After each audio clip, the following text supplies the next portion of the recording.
মাদপুর মা মনসা মন্দির পশ্চিম মেদিনীপুর জেলার মাদপুর খড়গপুর শহরের কাছেই ছোট্ট একটি গ্রাম, কিন্তু বিশ্বাসের দিক থেকে এই স্থান অসীম। এখানেই অবস্থিত জাগ্রত মা মনসা মন্দির।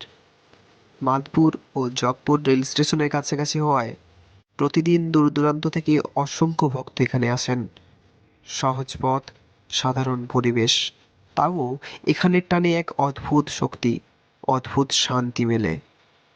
লোকমুখে প্রচলিত আছে অনেক বছর আগে স্বপ্নাদেশে মা মনসার আবির্ভাব ঘটে এই স্থানে।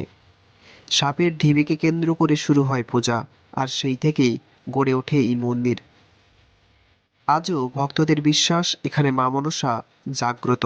তিনি ভক্তদের ডাকে সাড়া দেন আর পূজা করেন। যারা মন থেকে, তাদের কিন্তু মনস্কামনা পূরণ করেন। ভিডিওতে দেখা যায় খোলা আকাশের নিচে খুব সাধারণ পরিবেশে মা বিরাজ করছেন।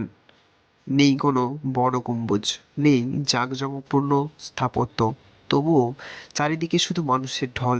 কেউ ধূপ জ্বালাচ্ছেন, কেউ ফুল দিচ্ছেন, কেউ চোখ বন্ধ করে মায়ের কাছে প্রার্থনা করছেন। এখানে পুজোর নিয়ম খুবই সহজ। ভক্তরা নিজেরাই পূজা করতে পারেন। দুধ, কলা, ফুল আর ভক্তি, এটুকুই যথেষ্ট মায়ের জন্য। অনেকে মানত করেন, সুতো বাঁধেন আর বিশ্বাস করেন মা সব দেখছেন। এই মন্দিরকে ঘিরে রয়েছে এক আশ্চর্য বিশ্বাস, এক ট্রেনের গল্প।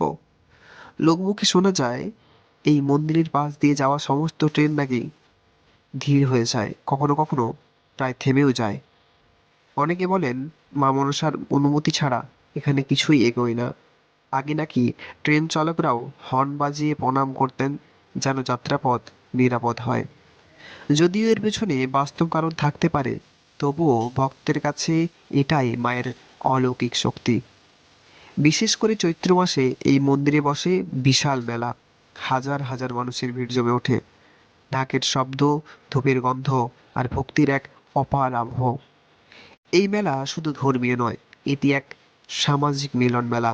আজকের আধুনিক যুগেও যেখানে মানুষ বিজ্ঞানের উপর নির্ভরশীল, সেখানেও মাদপুরের এই মনসা মন্দির প্রমাণ করে বিশ্বাস এখনো বেঁচে আছে। মানুষ এখনো আসে আশা নিয়ে, ফিরে যায় ভরসা নিয়ে। মাদপুরের মনসা মন্দির, এটি শুধু একটি মন্দির নয়, এটি হাজার হাজার মানুষের অটুট বিশ্বাসের প্রতীক।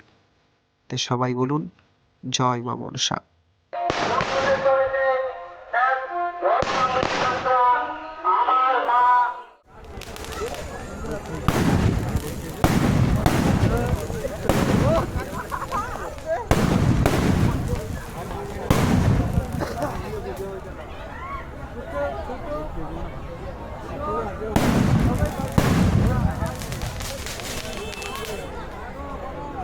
আগুন ফাগুন লেগে যায় বলেন তো।